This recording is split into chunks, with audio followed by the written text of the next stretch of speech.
నమస్తే ప్రేక్షకులు, భారత్ ఇతిహాస్ యూట్యూబ్ ఛానల్కు స్వాగతం సుస్వాగతం. నేను మీ వెంకట్. సో ప్రేక్షకులు, ఈరోజు మనకు ఒక వీడియో దొరికిందండి. బ్రహ్మకుమారిని ఒక ఛానల్ వాళ్ళు ఇంటర్వ్యూ చేస్తున్నారు. సో వాళ్ళు ప్రశ్నలు ఏమి అడిగారు, మళ్ళీ బ్రహ్మకుమారి అక్క ఏం చెప్పింది విని, మళ్ళీ యాంకర్లు అడిగే ప్రశ్నలు కొన్ని అడగాల్సినవి అడగలేదు వాళ్ళకి. సో ఇప్పుడు నేను అడుగుతానని వచ్చాను.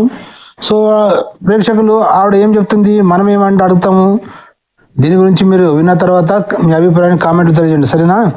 వచ్చాక బ్రహ్మకుమారి అక్క వచ్చాయి. మంజు మ్యామ్ నమస్కారం అండి. నమస్కారం. ఇక్కడ అందరూ సిస్టర్ దీది అని పిలుచుకుంటున్నారు. అవునండి. నేను మాత్రం మా మీడియా పరంగానే మ్యామ్ అని పిలిచాను, తప్పుగా అనుకోదు. No problem. బ్రహ్మకుమారీస్ అనే దాని గురించి చాలా వరకు మీడియాలో కానీ జనరల్ పబ్లిక్లో కానీ చాలా మందికి తెలీదు. సో ఈ ఇంటర్వ్యూ ద్వారా ఒక మంచి ఇన్ఫర్మేషన్ నేను అందరికీ తెలియచేయాలని అనుకుంటున్నాను. అసలు మీ గురించి చెప్పండి. మీ నేటివ్ ప్లేస్ ఎక్కడ, మీరు ఎక్కడి నుంచి వచ్చారో, మీరు ఎంతకాలం అయింది బ్రహ్మకుమారీస్ ఇందులో మీరు ఇన్వాల్వ్ అయ్యి? నా పేరు మంజు. నేను బెంగళూరు నుంచి పుట్టింది, పెరిగింది, చదువుకుంది అంత బెంగళూరులో. నేను ఒక 8.5 9 years ఉన్నానండి. ఇప్పుడు నాకు 62 years, లైక్ నియర్లీ 51 years అయిపోయింది. అమ్మగారు ఈ మెడిటేషన్ ఆవిడకి చాలా ఇష్టం అనమాట. ఆవిడతో పాటు నేను చిన్నపిల్ల ఉండేటప్పుడు తను తీసుకెళ్ళేది. అలా I was introduce to Brahma Kumaris and 50 years అయింది. అండ్ ఇట్స్ బీన్ 43-44 years నేను టోటల్గా డెడికేట్ అయ్యి. అంటే మీరు కూడా మ్యారేజ్ చేసుకోలేదేమో కదండి? మ్యారేజ్ చేసుకోలేదు, చేసుకోరాదు అనేటువంటి కండిషన్లు ఏం లేవు. మంజు గారు, మరి మ్యారేజ్ చేసుకోవచ్చు చేసుకోకూడదు అనే కండిషన్ లేవంటే మరి భారతదేశంలో ఇంతమంది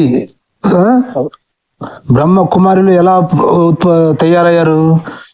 మీరు మీ సంస్థకి వచ్చిన వాళ్ళకి చెప్పబట్టే కదా, ఆడవాళ్ళకి చెప్పబట్టే కదా మీ సన్యాసత్వం గురించి, పెళ్లి చేసుకోకూడదని దాని గురించి చెప్పినప్పుడే కదా ఇంతమంది సన్యాసులు తయారవుతారు. కండిషన్స్ లేవంటే మీరు ఇంతమంది కుమారులు సన్యాసులు ఎలా తయారయ్యారు ఆడవాళ్ళు కదా? ప్రేక్షకులు, మీరు అక్కడ చెప్తారు, వాళ్ళకి వచ్చిన అదే జ్ఞానం ఇస్తారు. ఏమి సన్యాసులుగా మారేది మీ యొక్క థియరీ సిద్ధాంతాలు అదే చెప్తారు కాబట్టి వాళ్ళు మారి పెళ్లి చేసుకోవాలి.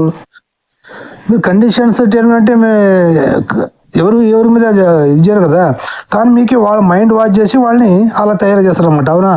లేదంటే భారతదేశంలో ఇంతమంది బ్రహ్మకుమారులు ఎట్లా తయారవుతారు కదా? ప్రేక్షకులు చెప్పము. అందుకే అంటున్నాను, అంటే ప్రజల్లో ఒక ఆలోచన ఉంది ఏంటి అని అంటే, బ్రహ్మకుమారి దాంట్లో జాయిన్ అయితే కనుక చాలా వరకు పెళ్ళిళ్ళు చేసుకోకూడదు అనేది ఉంది. సో అలా ఏదైనా ఉందా? యాక్చువల్లీ అలా ఏం చెప్పరు.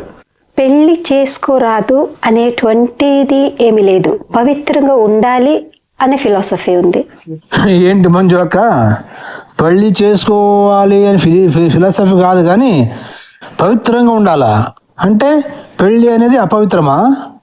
మీ ఉద్దేశం అదే. ఇప్పుడు మీరు చెప్పే అర్థం అదే వస్తుంది కదా. ప్రేక్షకులు ఏమంటారు, మీరు పెళ్లి అనేది అపవిత్రమా? దీనికి సమాధానం చెప్పండి, సరేనా? చెప్పము చెప్పు. సరే అక్క, మళ్ళీ ఆడవాళ్ళు పెళ్లి చేసుకోకుండా పవిత్రంగా ఉండాలని అన్నారు కదా. మీరు హిందువులేనా? ఒకవేళ హిందువులైతే ఈ ఆడవాళ్ళు పెళ్లి చేసుకోకుండా పవిత్రంగా ఉండాలని ఏ గ్రంథాన్ని, మీరు హిందూ సనాతన ధర్మంలో ఉన్న ఏ గ్రంథాన్ని అనుసరిస్తూ బ్రతుకుతున్నారు చెప్పండి. మీ సంస్థని నడుపుతున్నారు చెప్పండి. సనాతన ధర్మంలో ఏ గ్రంథాన్ని చూసి ఎవరు చెప్పారు మీకు ఈ జ్ఞానం? ఎక్కడ రాశారు చెప్పగలరా? లేదా మీరే సొంతంగా ఒక మతాన్ని తయారు చెప్తున్నారా కదా? ప్రేక్షకులు చెప్పాలి. మళ్ళీ ఈ బ్రహ్మకుమారీస్ ఒక బేసిక్ మోటో అని చెప్పచ్చు, లేదా ఫౌండేషన్ అని చెప్పచ్చు, ఫండమెంటల్ ఒక ప్రిన్సిపల్ అని చెప్పచ్చండి. అది ప్యూరిటీ. ప్యూరిటీ అనేది పెళ్లికి సంబంధం లేదు. సో విన్నారు కదా ప్రేక్షకులు, ఇది బ్రహ్మకుమారిల బ్రహ్మ జ్ఞానం. డబుల్ స్టాండర్డ్ అంటారు కదా, డబుల్ స్టాండర్డ్గా మాట్లాడుతున్నమాట. ఇప్పుడు ఇంతకుముందు ఏం చెప్పింది? పెళ్ళి చేసుకోకూడదు కండిషన్స్ లేవు కానీ పవిత్రంగా ఉండాలని అన్నదా? పవిత్రంగా ఉండాలని అన్నదంటే అర్థం ఏంటిదండి? పెళ్లి చేసుకోవడం అపవిత్రమైన అర్థం కదా. కానీ ఇక్కడ ఏమంటుంది? పవిత్రానికి పెళ్లికి సంబంధం లేదు అంటుంది. అంటే డబుల్ స్టాండర్డ్ రెండు రకాలుగా మాట్లాడేవాళ్ళు అనమాట. అదే క్రిస్టియన్ మతంలో ఎలాగైతే రెండు డబల్ స్టాండర్డ్ ఉంటుందో వీళ్ళ మతం కూడా డబల్ స్టాండర్డ్గా మాట్లాడతారు అనమాట. అవునా? ఆలోచించండి, బాగా ఆలోచించండి ప్రేక్షకులు, మోసపోకండి క్రిస్టియన్ మతంకి బ్రహ్మకుమారి మతంకి. సరేనా? చెప్పక చాలా మంది ప్రజలకు అంటే బ్రహ్మకుమారిలో వస్తే పెళ్లి చేసుకోరాదు అనుకుంటారే తప్ప పెళ్లి చేసుకోకుండా కూడా వాళ్ళు పవిత్రంగా ఉంటున్నారా అనేది ప్రశ్న కదా. ఎగ్జాక్ట్లీ. పవిత్రం అంటే నా ఆలోచనలో, నా మాట, ఇప్పటి రోజుల్లో చూపు కూడా అనుకోవాలి. అబ్సల్యూట్లీ. మంజు అక్క, ముందేమన్నావు? పెళ్లి ఎందుకు చేసుకోలేదు? ఆ యాంకర్ అడిగింది కదా మిమ్మల్ని అడిగినప్పుడు మీరేం చెప్పారు? పెళ్లి చేసుకోలేకూడదు కానీ పవిత్రంగా ఉండాలన్నారు. అవునా? మీరే అన్నారు కదా. కావాలంటే వీడియో రివీల్ చేసుకోండి, లేదంటే మళ్ళీ వినిపిస్తున్నది. మీరే అన్నారు కదండి, పెళ్లి చేసుకోకూడదు కాదు పవిత్రంగా ఉండాలి అంటే. పవిత్రంగా ఉండాలంటే పెళ్లి చేసుకోకూడదా? రెండు డబుల్ స్టాండర్డ్ మాట్లాడకండి. ఇప్పుడు ఏమో చెప్పింది మొదటి వీడియో వినండి. పెళ్లి చేసుకోరాదు అనేటువంటిది ఏమీ లేదు, పవిత్రంగా ఉండాలి అనే ఫిలాసఫీ ఉంది. సో విన్నారు కదా ప్రేక్షకులు, double standard, double game, double 2 నాలుకల ధోరణి, 2 నాలుకలు మాట్లాడతామంట. ఏమని చెప్పింది ఇప్పుడు? పెళ్లి చేసుకోవచ్చు కాదు కానీ పవిత్రంగా ఉండాలి అంటే పవిత్రంగా ఉండాలందా అంటే మేము పెళ్లి చేసుకుంటే అపవిత్రమని అర్థం కదా ప్రేక్షకులు. అంటే వీళ్ళ దృష్టిలో పెళ్లి అనేది అపవిత్రము, పెళ్లి చేసుకోకూడదు అనే ఒక ఫిలాసఫీ ఉందంట. ఎందుకుంటే ఆ ఫిలాసఫీ అదే కదా, ఈ బ్రహ్మకుమారులు ఉన్న ఫిలాసఫీ అదే కదా, సిద్ధాంతం అదే కదా. నేను అదే కదా చెప్తుంది. ఈ బ్రహ్మకుమారి సిద్ధాంతం ఉంది కాబట్టి ఇంతమంది బ్రహ్మకుమారులు తయారయ్యారు మన భారతదేశంలో. పెళ్లి చేసుకోకుండా పవిత్రంగా ఉండాలనిసి.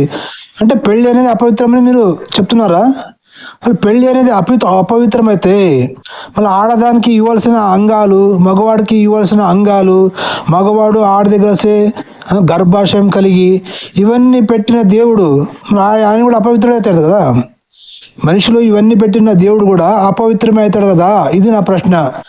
బ్రహ్మకుమారితో జ్ఞానం ఉంటే నా ప్రశ్నకు సమాధానం చెప్పాలి. సరేనా? సరే ముందుందాం. ముఖ్యమైన ప్రశ్న అడగట్లేదు యాంకర్. ఇప్పుడు ఆవిడ చెప్పింది పెళ్లి చేసుకోకూడదేమే కాదు కానీ పవిత్రంగా ఉండాలని కలిసి. కరెక్ట్గా పవిత్రంగా ఉండాలి. పవిత్రంగా దేనికోసం ఉండాలి? బ్రహ్మచారిగా దేనికోసం ఉండాలి? అది కదా ముఖ్యము. మీరు పవిత్రంగా ఉండి, పవిత్రం ఉన్నదానికి కారణం ఏంటి? పవిత్రంగా ఉండి ఏం సాధించాలి? పవిత్రంగా ఉండి మీరు ఏమి సాధిస్తారు? మీరు ఏమి ఆశపడి, ఇప్పుడు మనిషి ప్రతి ఒక్క మనిషి ఏదో ఒకటి ఆశ పెట్టుకునే ప్రతి పని చేస్తాడు. అవునా? మీరు ఏ ఆశతో పవిత్రంగా ఉండాలనుకున్నారు? పవిత్రంగా ఉంటే మీకు కలిగే లాభాలేంటి? దేశానికి కలిగే లాభాలేంటి? ఇతరులకి కలిగే లాభాలేంటి? ఇవన్నీ వివరించి చెప్పండి అక్క, మంజు అక్క. నేను వేరే వాళ్ళని చూసేటువంటి చూపు మీరు చెప్పినట్టు నా వ్యవహారం ఎంత పవిత్రంగా ఉండేదే ముఖ్యము. కానీ నేను చూసిన వెంటనే నాకు అనిపించింది, ఎందుకంటే నేను పుట్టి పెరిగిందంతా మన తెలుగు రాష్ట్రాల్లో కాబట్టి టక్కున అనిపించింది ఏంటి అని అంటే, నేను ఫస్ట్ టైం వస్తున్నాను ఇక్కడికి. ఇంతకుముందు బ్రహ్మకుమారీస్ గురించి నాకు పెద్దగా ఏం తెలీదు. బొట్టు ఎందుకు పెట్టుకోరు? ఈ వైట్ డ్రెస్ ఎందుకు వేసుకుంటారు? ఈవెన్ గాజులు ఇలాంటివి కూడా ఏం వేసుకోరు? చెవులకి ఏం పెట్టుకోరు? ఎందుకు? నంబర్ 1, ఎలా ఒక తెల్ల డ్రెస్ మీద చిన్న మరక పడితే కూడా జనాల దృష్టి ఆ మరక మీద పోతుందే తప్ప మిగతా బట్ట అంతా తెల్లగా ఉంది, స్వచ్ఛంగా ఉంది అని ఎవరు చూడరండి. సో కొద్దిగా మరక పడితేనే మనం ఫస్ట్ ఆ మరకని తుడిచేసుకుంటాం. అంటే ఆ మరక పోవాలి అనే దాని మీద మన ఫోకస్ ఉంటుంది. అలాగే ఇలా మన వైట్ డ్రెస్ మెయింటైన్ చేసుకోవడం చాలా కష్టం అండి, చాలా కష్టం. అలాగే మన మనస్సు మీద ఏ కల్మషము వేరే వాళ్ళు, ఫర్ ఎగ్జాంపుల్ ఈ వైట్ డ్రెస్ మీద మీరు టీ చల్లారు, సాంబార్ పోసారు అంటే మిమ్మల్ని నేను దోషిగా చూడలేను. మీరు కదా పోసారు, మీరే క్లీన్ చేయండి అని నేను చేతులు కట్టుకుని కూర్చోను.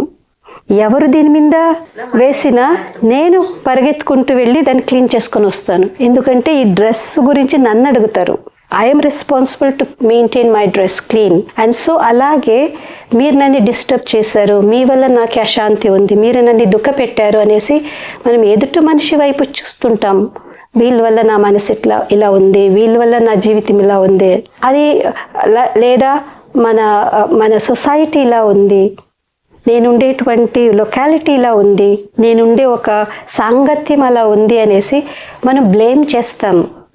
అలా కాక ఇలా ఈ డ్రెస్సుకి నేను రెస్పాన్సిబుల్, నా మనస్సు నా బుద్ధి స్వచ్ఛంగా ఉంచుకోవడం కూడా నా రెస్పాన్సిబిలిటీ. సో ప్యూరిటీ లోపల బయట. Second, white also symbolises simplicity, ఆడంబరం కాదు. ఇప్పుడు ఇవన్నీ వేసుకుంటాము, జనాలు మనల్ని చూసేటప్పుడు మీరు ఏమి వేసుకున్నారు, తోడేం వేసుకున్నారు, ఎలాంటి బొట్టు పెట్టుకున్నారు, ఇదేమి, వాళ్ళ దృష్టి ఎక్కువ మన దేహం మీద, మన డెకరేషన్ మీద, మన శృంగారం మీద పోతుంది. ఇది మన ఒక వ్యక్తి దేహ వైపు ఆకర్షణకి ఇది ఒక్కటి కేంద్రంగా ఉంటుంది. సో ఇది ఎంత మనం మినిమైజ్ చేస్తే వాళ్ళకి మన సింప్లిసిటీ మీద పోతుంది, మన దైహిక ఒక దృష్టి వాళ్ళకి ఉండదు అనేటువంటి ఒక ఉద్దేశం. బాకి ఎలా బొట్టు పెట్టుకోరాదు, ఇది వేసుకోరాదు అని కాదు. ఇప్పుడు ఇంటి నుంచి వచ్చే వాళ్ళందరూ కలర్ డ్రెస్ లో వస్తారు. ఇన్ఫాక్ట్ మేము వాళ్ళని కలర్ డ్రెస్ లో రమ్మని ఎంకరేజ్ చేస్తాం. మీరు బాగా వేసుకోరండి, సొమ్ములు వేసుకుంటారు, నగలు వేసుకుంటారు, నగలు వేసుకోరండి, పట్టు చీర కట్టుకుంటారు, కట్టుకోరండి. మళ్ళీ వాళ్ళందరూ కలర్ డ్రెస్లు వచ్చి పట్టు చీర కట్టుకుని రండి అని చెప్తారు కదా. ఇంకా మీ దీనికి వచ్చి ఇప్పుడు మీరు ప్యూరిటీ అని ఇది చెప్తున్నారు కదా, వాళ్ళందరూ కలర్ డ్రెస్లో వచ్చామంటే మీ దగ్గరకు వచ్చిన లాభం ఏంటి? మీ దగ్గరికి ఎందుకు రావాలి వేరే వాళ్ళ జనాలు? ఏం నేర్చుకోవడానికి రావాలి, అది కదా మీరు చెప్పాలి. ఇప్పుడు ఏం చెప్తారు మీరు? మనసు క్లీన్గా ఉండాలి, బయట లోపల క్లీన్గా ఉండాలి, ఆడంబరం ఉండకూడదు అనేసి మీరు గాజులు బొట్టు మొత్తం తీసేశారు కదా. ఇప్పుడు వచ్చిన వాళ్ళకి మీరు ఏం జ్ఞానం ఇస్తారు? మీ జ్ఞానం వాళ్ళకి ఇవ్వాలి కదా. మీరు వేసుకుంటారండి, మీ ఆభరణాలు అవన్నీ పట్టొచ్చి కట్టుకుంటారండి అంటే మీరు కట్టుకోవచ్చు కదా. ఇప్పుడు వాళ్ళ మనసు ప్యూరిటీ కోసమే మీరు ప్రయత్నిస్తున్నారా? అందరూ ప్యూరిటీగా ఉండాలి అనికేసి ప్రయత్నిస్తున్నారు, బోధన చేస్తున్నారా? లేదా మీరు అందరూ ఇది ఉండండి మేము ఇలా ఉంటామని చెప్పేసి చేస్తున్నారా? సో ఆలోచించండి ప్రేక్షకులు. మీరందరూ పట్టు చీరలు కట్టుకుంటండి, కుంకుమ పెట్టుకుంటండి అంటే కలర్ డ్రెస్లు రండి అంటారు. కరెక్ట్గా కావాలి, కలర్ డ్రెస్లు పట్టు చీరలు కట్టుకొని వచ్చి మీతో ఏం నేర్చుకోవాలి? మీరు వాళ్ళకి ఏం నేర్పుతారు, ఏమి జ్ఞానం ఇస్తారు? అది కదా ముఖ్యం. ఏం జ్ఞానం ఇస్తారు వాళ్ళకి మీరు? మరి ఇప్పుడు మీ ప్రకారం మీరు వాళ్ళకి జ్ఞానం ఇచ్చిన ప్యూరిటీ లోపల బయట ప్యూరిటీ గురించి ధ్యానం గురించి ఇచ్చారనుకో, మరి వాళ్ళకి ఆభరణాలు అవన్నీ తొడుక్కుంటే ధ్యానం మీద కానీ మనసు ప్యూరిటీ కానీ రాదు కదా. మీలాగా అన్నీ వదిలేస్తేనే ఉంటుంది. కలర్ డ్రెస్లో వచ్చి వాళ్ళ దగ్గర మీతో నేర్చుకోవాల్సిన అంశాలు ఏంటి?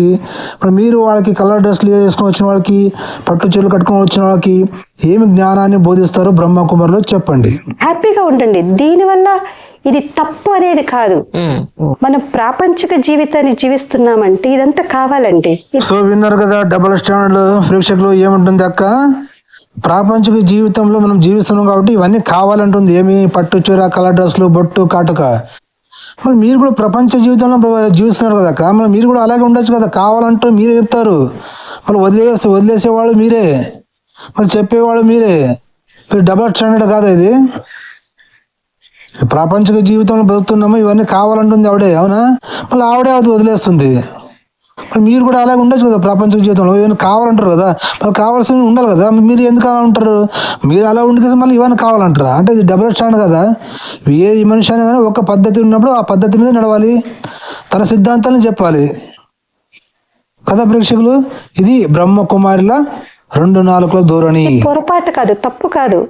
కాకపోతే మనము అందులో ఎక్కువ దాని వైపు మన అటెన్షన్ పోవడం వల్ల మన మనస్సు మీద, మన ఇన్నర్ వరల్డ్ మీద, మన ఆంతరిక ప్రపంచం మీద మన దృష్టి తగ్గిపోతుంది. సో ఒక వ్యక్తి తన జీవితాంతం హ్యాపీగా జీవించాలి అంటే జీవితాంతం తనతో ఉండే వాళ్ళతో కలిసిమెలిసిపోవాలి.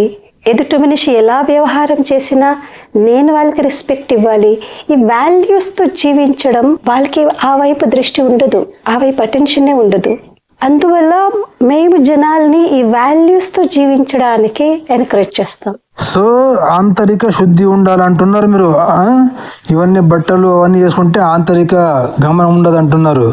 సరే మంజు అక్క, మీరు ఎన్నో 50 ఏళ్ళు అయిపోయింది చెప్పారు కదా. మీకు 62 ఏళ్ళు అని చెప్పారు. మీరు 8-9 ఏళ్ళలోని బ్రహ్మకుమారులు పోయారు కదా. మీరు పవిత్రంగా ఉండి ఆంతరిక శుద్ధి చేసుకుని ఏం సాధించారు? ఏమి సాధించారు మీ జీవితంలో మీరు ఏం సాధించారు అని మళ్ళీ అడుగుతున్నా, చెప్పండి. మరి అలా ఉండాలంటే మీలాగే అందరూ ఉంటే ప్రపంచం సృష్టి ఆగిపోతుంది కదా ప్రేక్షకులు. ఇప్పుడు మనం ఏదో ఒక పని చేసినా నలుగురికి మార్గదర్శనం కావాలి, అవునా? మీరే అంటారు ఇలా ఉంటే శాంతి సమాధానం అంతా ఉంటుంది, అంతర్గత శుద్ధి ఉంటుంది, పెళ్లి చేసుకోకూడదని కాదు కానీ పవిత్రంగా ఉండాలి అనేది ఫిలాసఫీ అని మీరే అన్నారు. బ్రహ్మకుమారి ఫిలాసఫీ ప్రకారం పెళ్లి అనేది అపవిత్రం అనేది అర్థం వస్తుంది, అవునా? అదే అర్థం వస్తుందా కాదా?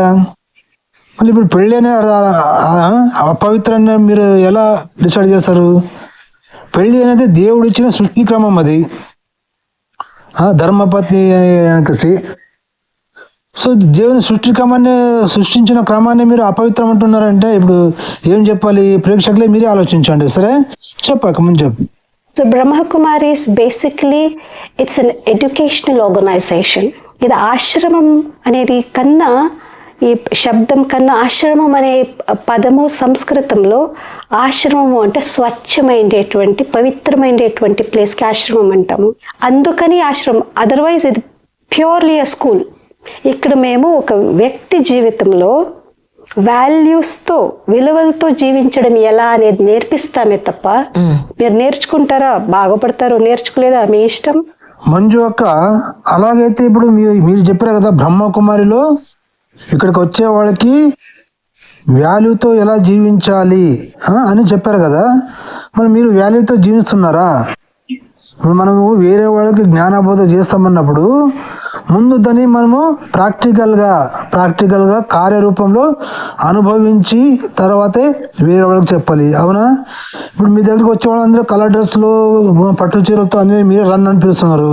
ఇప్పుడు వాళ్ళకు వాల్యూగా జీవితం ఎలా నేర్పుతారు? మీరు వాల్యూగా ఎలా బ్రతకాలి? మీరు వాల్యూగా బ్రతికినప్పుడే కదా వాళ్ళు వాల్యూగా బ్రతికేది. ఇప్పుడు మీలాగా వాళ్ళు బ్రతకాలంటే మరి వాళ్ళు అందరూ సన్యాసులు కావాలి. ఏమంటారు ప్రేక్షకులు, కరెక్టా? వాల్యూగా జీవించడం ఎలా అని మీరు నేర్పుతారు కదా, మరి మీరు కూడా వాల్యూగా బ్రతికేసి జీవించండి కదా. మరి ఈ సన్యాసత్వం ఎందుకు? పవిత్రంగా ఉండాలి ఎందుకు? అంటే పెళ్ళి అనేది అపవిత్రం కదా. ఇప్పుడు మీరు ఎవరికి చెప్తున్నారు జ్ఞానబోధ? పెళ్ళి అయిన కుటుంబాలకి జ్ఞానబోధ చేస్తున్నారు, తప్పు కదా. అది అపవిత్రంగా ఉండే వాళ్ళకి మీరు జ్ఞానబోధ చేస్తున్నారు కదా ప్రేక్షకులు. ఇప్పుడు ఈవిడ దృష్టిలో ఈవిడే చెప్పింది కదా, పెళ్ళి చేసుకోకూడదు అనే కాదు కానీ పవిత్రంగా ఉండాలనేది బ్రహ్మకుమారి ఫిలాసఫీ అన్నారు. మరి మీరు బ్రహ్మకుమారి పెళ్ళి అనేది అపవిత్రం అనేది మీరు చెప్పినక్కడ అపవిత్రాన్ని పాటించే కుటుంబాలకి సంస్థలకి మీరు జ్ఞానబోధ చేసే తప్పు కదా అంటున్నాను నేను కదా ప్రేక్షకులు. మీరు పెళ్లి చేసుకుని వాల్యూబుల్గా బతికి తర్వాత వేరే వాళ్ళకి చెప్పొచ్చు, మీరు ప్రాక్టికల్గా పనిచేసి.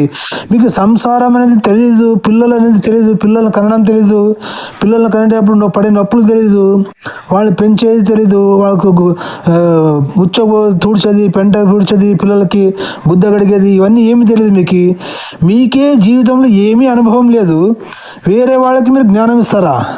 ఇది ఎంతవరకు కరెక్ట్ కదా ప్రేక్షకులు? సరే చెప్పండి. స్కూల్లో చదువుతారా, పాస్ అవుతారు, చదువు లేదా ఫెయిల్ అవుతారు, అది మీ పర్సనల్ ఇష్యూ. కరెక్ట్. ఇక్కడ ఎలాంటి ఫోర్స్ లేదు, ఎలాంటి ఒక కంపల్షన్ లేదు, స్వేచ్ఛ. ఎగ్జాక్ట్గా. అంటే ఈ బ్రహ్మకుమారి అనేది అసలు ఎలా మొదలైంది, అలాగే అసలు ఎగ్జాక్ట్గా ఏం చేస్తారు మీరు? What you do in Brahma Kumari this వ్యవస్థ అంటే ఏం చెప్తారు? మన హిందూ ధర్మశాస్త్రంలో, ఈవెన్ క్రిస్టియానిటీలో, ముస్లిమ్స్లో ఆడమ్, బ్రహ్మ, ఆదిదేవ్, జైనిజంలో ఆదిదేవ్ అంటారు. అంటే మంజు అక్క, మీరు క్రిస్టియానిటీ బైబిల్ని, ఖురాన్ని, మళ్ళీ జైనిజంని మొత్తం చదివారా? మీ హిందూ సనాతనంలో ఏమో బ్రహ్మ క్రియేటర్ అన్నారు మీరు. బ్రహ్మ మమ్మల్ని అందరిని సృష్టించిన వాళ్ళు, మేము బ్రహ్మ కుమార్స్ అంటున్నారు, అవునా?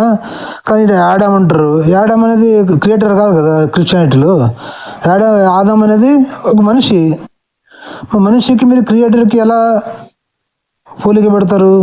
రెండోది, ఇప్పుడు బ్రహ్మ క్రియేటర్ కదా, నేను మీరు కుమార్ అంటున్నారు కదా, ఆడవాళ్ళని మగవాళ్ళని. మళ్ళీ కుమార అనికేసి కుమార్ అనికేసి మన సనాతన ధర్మం గురించి మాట్లాడారు మీరు. మళ్ళీ మన సనాతన ధర్మం ఏ గ్రంథ శాస్త్రంలో ఉంది? ఏ శాస్త్ర గ్రంథం ఉంది? మనమంతా బ్రహ్మ పుట్టించిన పిల్లలము, కుమారి కుమారానికి ఎక్కడ ఉంది? ఒకవేళ మీరు చెప్పిందే అట్లా ఉంటే అంటే ఇప్పుడు ప్రపంచం అంతా పిల్లలు, మూడు పిల్లలు కూడా కుమారి అంటే అన్నదమ్ములే అవుతారా? అక్క చెల్లెళ్ళే అవుతారా? మళ్ళీ అలా అయినప్పుడు మీతో నిజాయితీగా ఉంటే, ఇప్పుడు మన హిందూ సనాతన ధర్మంలో అలా లేదు. ఎక్కడ అన్న చెల్లెలని లేదు. పెళ్లి వ్యవస్థ పెట్టారు మన పూర్వీకులు, జ్ఞానులు, ఋషిమునులు. ఒక ఏంటి మా హిందూ సనాతన ధర్మంలో గోత్రాలు ఉంటాయి, కంకణం అని ఉంటుంది. ఒకే గోత్రం ఏంటంటే పెళ్లి కూడా చేయరనమాట. ఎందుకంటే ఒకే గోత్రం ఉన్నవాళ్ళు అన్న చెల్లెలు అవుతారని మా పూర్వీకులు చెప్పారు.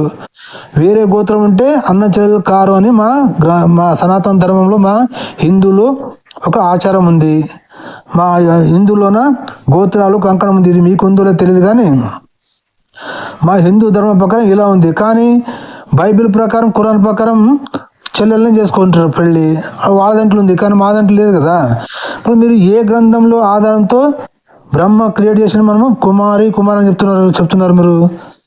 అంటే ఇప్పుడు అందరూ అక్క చెల్లెళ్ళే పెళ్లి చేసుకున్నారా మీ ఉద్దేశము? సరే, ఒక టైంకి మీ మాట విందాం. ఇప్పుడు బ్రహ్మకుమారి వచ్చే ఆశ్రమానికి కానీ లేదంటే లోకానికి మీరు అందరూ బ్రహ్మ చేసిన మనము పిల్లలమే కాబట్టి అందరూ కుమార్తె అంటే అన్న చెల్లెళ్ళు, అక్క చెల్లెళ్ళే అవుతాము. మీరందరూ మీ ఇంట్లోనే ఒకరికే పుట్టిన తల్లిదండ్రులకు పుట్టిన కొడుకు కూతుంటే వాళ్ళకి అన్న చెల్లెలకి పెళ్లి చేసేయండి అనేసి చెప్పగలరా ఓపెన్గా? కదా ప్రేక్షకులు? సో ఇది బ్రహ్మకుమారుల మైండ్ సెట్. ఏమంటే క్రిస్టియానిటీ, ఖురాన్ మైండ్ సెట్ అనమాట. ఎందుకంటే వాళ్ళ బైబిల్లో, ఖురాన్లో మాత్రం ఉంది అన్న చెల్లెళ్ళు పెళ్లి చేసుకోవడానికేసి. కానీ మన సనాతన ధర్మంలో, హిందూ ధర్మంలో అలా లేదు. అది భ్రష్టతనం అనికేసి మా గ్రంథాలు చాలా ఉన్నవి. ఇప్పుడు చూపించాలి. ఇప్పుడు బ్రహ్మ మనం కుమార్స్ అని ఏ గ్రంథాల్లో ఉంది? ఇంత జ్ఞానం చెప్పిన మీరు మళ్ళా పెళ్లి ఎలా చేసుకోవాలి అని మన గ్రంథాల్లో చెప్పారా? బ్రహ్మ పిల్లలు మనము కుమార్ అన్నారు. ఎక్కడ ఉంది ఆ మాట? బ్రహ్మ ఏ గ్రంథంలో చెప్పాడు? ఇవన్నీ వివరంగా ప్రజలకు తెలియజేయండి. సో ప్రేక్షకులు చూశారు కదా, బ్రహ్మకుమారుల డబుల్ స్టాండర్డ్, సాక్ష్యాధారాలు లేని ఊహాపోహలు. మీ అక్కని అడిగాను ఈ వీడియో ద్వారా, ఇంతకీ క్లోజ్ చేస్తున్నాను. ఎందుకంటే వీడియో చాలా లెంతీగా అవుతుంది కాబట్టి మీకు కూడా బోరు కాకూడదు కదా. సో మిగతా వీడియో నెక్స్ట్ వీడియోలో చేస్తానండి. నెక్స్ట్ వీడియో చూస్తుండండి. మీ మంజు అక్కకి అడిగాను నేను, మీరు ఏ గ్రంథాల ఆధారంగా మా బ్రహ్మ క్రియేట్ కదా కుమార అని చెప్తారు? ఎక్కడ రాసింది? మన గ్రంథాలు, హిందూ సనాతన గ్రంథాలు ఎక్కడ చెప్పారు? చూపించాలి ఆ రెఫరెన్స్. ఎందుకంటే మీ అంతకు మీరు పెద్ద జ్ఞానం అనకూడదు ఏదే, కానీ మా గ్రంథాల్లో ఇది ఉంది అని చూపించుకేసే చెప్పాలి. మరొకటి అడుగుతున్నా, మీరు హిందువులేనా? హిందువులైతే మన సనాతన ధర్మ గ్రంథంలో మొదటి వస్తున్న పద్ధతులు, ఆచారాలు, ఇప్పుడు మీరు ఒక ఆశ్రమమే పవిత్రంగా అంటే అందరు మీరు మళ్ళా ఆశ్రమంని అంత పవిత్ర అన్నప్పుడు ఆలయం కలిసి ఆలయం ఇంకెంత పవిత్రంగా ఉంటుంది, దేవాలయాలు ఇంకెంత పవిత్రంగా ఉంటాయో చెప్పాలి మీరు. సో ప్రేక్షకులు, మీరు అడిగిన ప్రశ్నలకి మీరేమంటారు? మీ అభిప్రాయాన్ని కామెంట్ తెలియజేయండి. నెక్స్ట్ ఎపిసోడ్లో ఈవిడికి మిగతా వీడియో చూసి మరికొన్ని ప్రశ్నలు అడిగేద్దామండి. జై హింద్, వందే మాతరం, భారత్ మాతా కీ జై.